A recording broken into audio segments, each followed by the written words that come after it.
Good afternoon, Okay. folks. Here we are at Socialist Sunday yet again. And our guest speaker this afternoon doesn't need any introduction. It's Lubna Spate. We've had her as a guest speaker previously. So over to you, Lubna. Thank you very much for your attendance. Well, hello, and thank you for having me.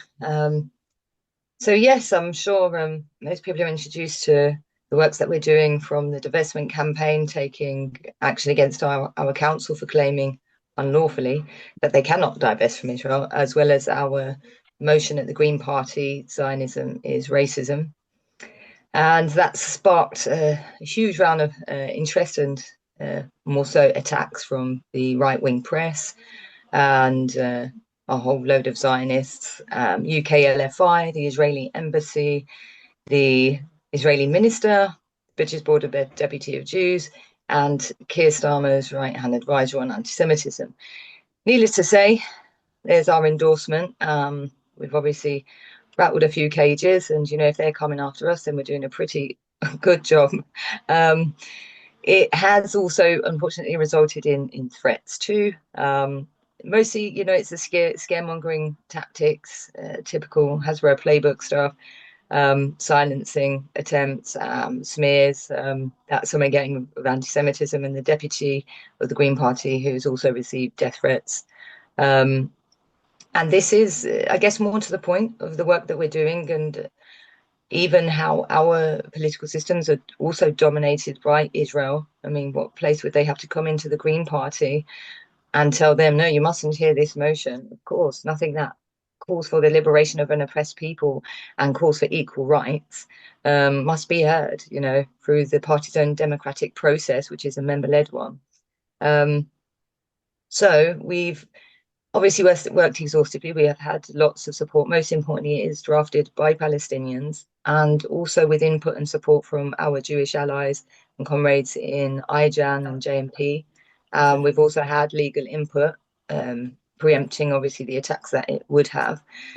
So it's a very comprehensive motion. The main demands are for the party to declare itself anti-Zionist, to support the establishment of a single democratic Palestinian state with equal rights for all and the right of return for Palestinians and their descendants. It calls for accountability, reparations, to support the right of resistance by all available means in accordance with international law. It calls for the release of all prisoners of conscience, and that includes Marwan Barghouti, as well as the deprescription of Palestine action, and to support the demands of the Prisoners for Palestine. That's the short of it. And it also, the original draft, it does still have the clause in it about opposing the normalization of subjugation of the Palestinian people, but it also did include the rejection of the IHRA and JDA definitions.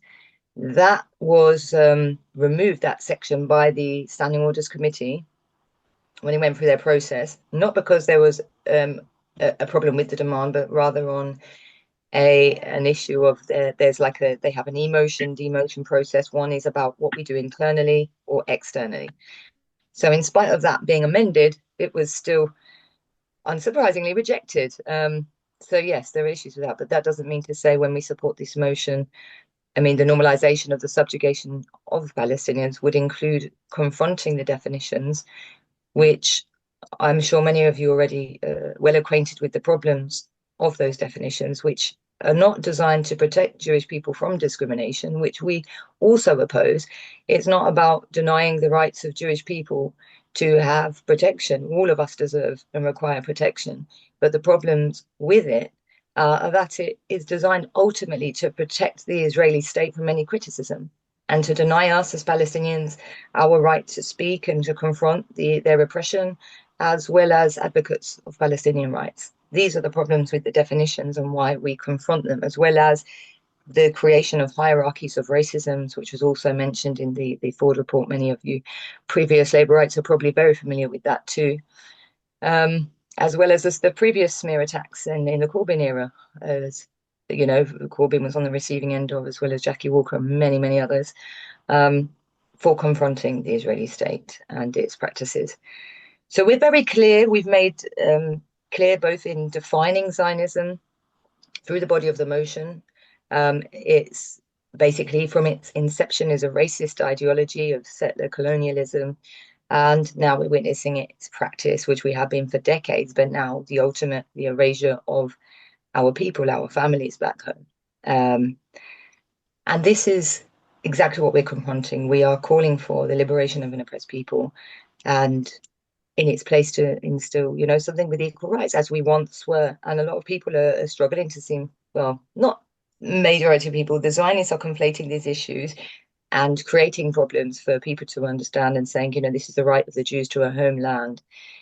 But the bottom line is no one people due to have the right of a homeland at the expense of the rights of the others, especially the indigenous people of that land. And Palestine was a place that accommodated everybody of all religions. My grandfather himself lived next door to his Jewish neighbor with whom he played cards with every day. Many Palestinians opened their homes to the Jews who were persecuted by the West. And they were the persecutors, yet we are being forced to pay for the crimes we didn't commit. And this is what people need to understand, that no one should have a right. Everybody has a right to safety and security and protection, but not on the subjugation of another people. And this is the point of what we're doing is we're confronting Zionism at its root core, stripping it all back, because to treat a problem, you have to identify the root cause of it. And this is precisely what the motion is doing. And the point of it being delivered and put forward to a political party here, when some say, what's that got to do with? Well, absolutely everything. It began here with the Balfour Declaration, giving away a land they had no right to give. And here we need to address it and confront it. So that's where we're at. We have the spring conference coming up next Saturday, this coming Saturday, I should say, the 28th. And it's online. It will begin at 9 a.m. They have a whole day schedule. We finally passed in so that we are on the lineup to be heard. So it passed the prioritization process. Conveniently, some others were fast tracked and moved before ours, so we're now listed as 12 to be heard. But there are attempts being made to either postpone it, to refer it back to proposer, to rule it out of order, basically ultimately to make sure it's not heard. And these attempts are coming from internally within the party as well as outside.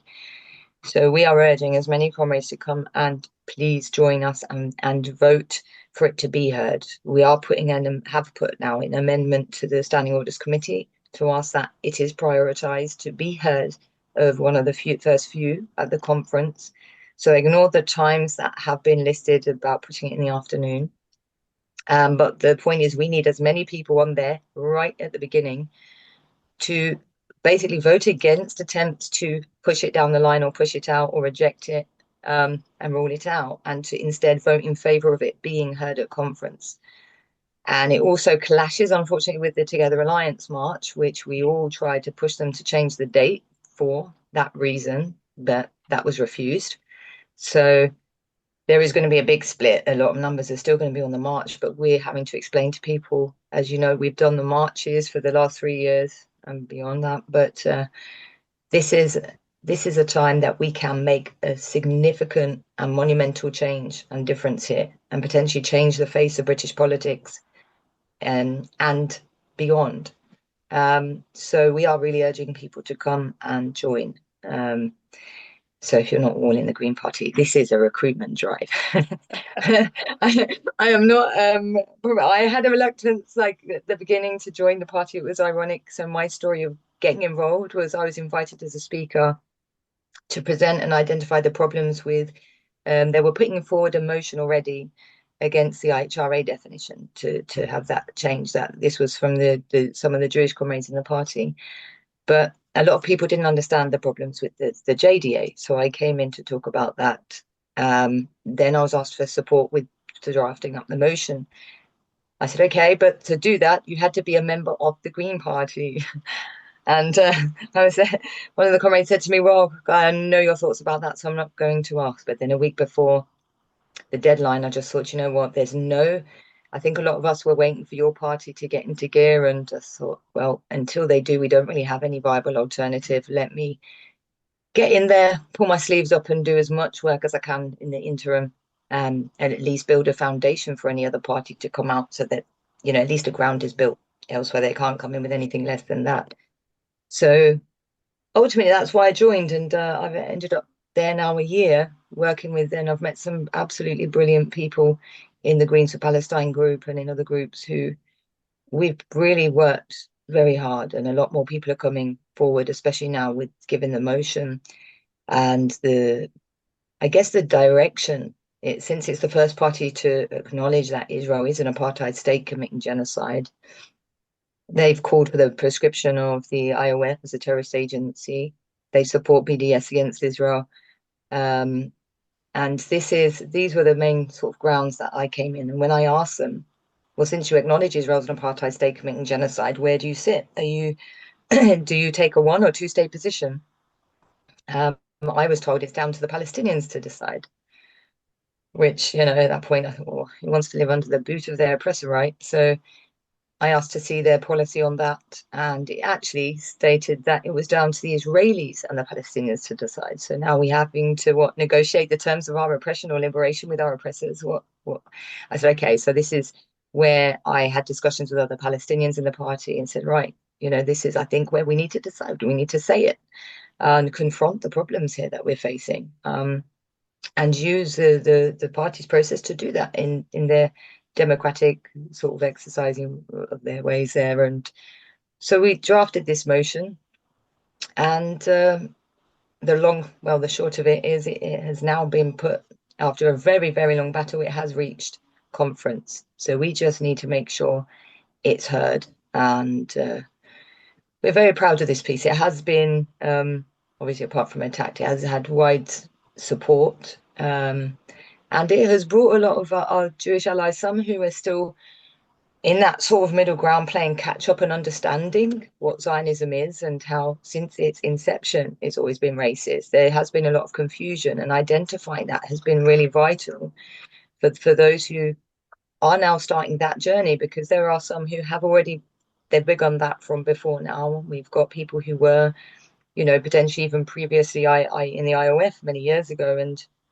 by seeing and experiencing and understanding, that from the brainwashing, this superiority and the mindset that they had that normalizes Palestinian oppression, they've come to that position to say, no, we absolutely oppose the existence of an Israeli state, and this is not something we can or will justify. And we're hoping that there's others that through this and through the education of this motion will also join us. So it is making impact. The whole point of this motion was ultimately to address the narrative, because again, you cannot confront the problem without addressing the root cause. And so this is not one that's limited to just the Green Party, but we have begun this here.